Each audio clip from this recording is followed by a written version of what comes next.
Γεια χαρά. Είμαι ο Σάββας και βλέπετε Joy. Αυτό που θέλω να σας πω είναι ότι η σκέψη είναι η πηγή όλων των προβλημάτων.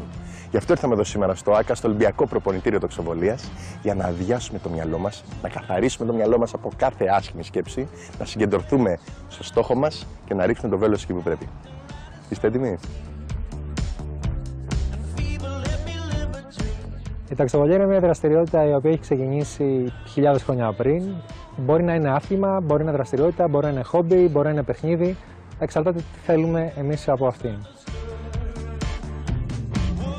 Σε ποιους απευθύνεται? Η τοξοβολία απευθύνεται σε όλες τις ηλικίες. Υπάρχουν αθλητές που ξεκινάνε από 5 χρονών και φτάνουν μέχρι και 95.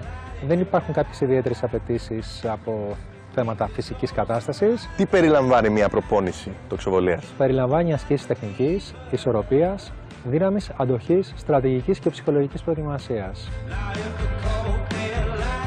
Πόσο δύσκολο να κάνει κάποιος τοξοβολία και τι πρέπει να προσέχει? Η τοξοβολία είναι εύκολο σαν άθλημα στο να ξεκινήσει. Μπορείς να ξεκινήσεις πάρα πολύ γρήγορα και να προχωρήσεις μέχρι ένα ικανοποιητικό σημείο σχετικά σύντομα. Από εκεί και πέρα, όπως όλα τα υπόλοιπα αθλήματα, χρειάζεται να αφιερώσουμε χρόνο, διάθεση και ενέργεια. Πώς μπορεί να ασχοληθεί κάποιος με την τοξοβολία, τι πρέπει να κάνει? Όποιος θέλει να ασχοληθεί με το άθλημα της τοξοβολίας, πρέπει να απευθυνθεί στο αθλητικό σωματείο της περιοχής του. Υπάρχουν αθλητικά σωματεία τα οποία είναι μοιρασμένα σε όλη την Ελλάδα. Όποιος θέλει περισσότερες πληροφορίες μπορεί να απευθυνθεί στην Ελληνική Φιλάθλη Ομοσπονδία Τοξοβολίας, η οποία είναι η ομοσπονδία η οποία είναι ο κεντρικός διαχειριστής της τοξοβολίας για την Ελλάδα.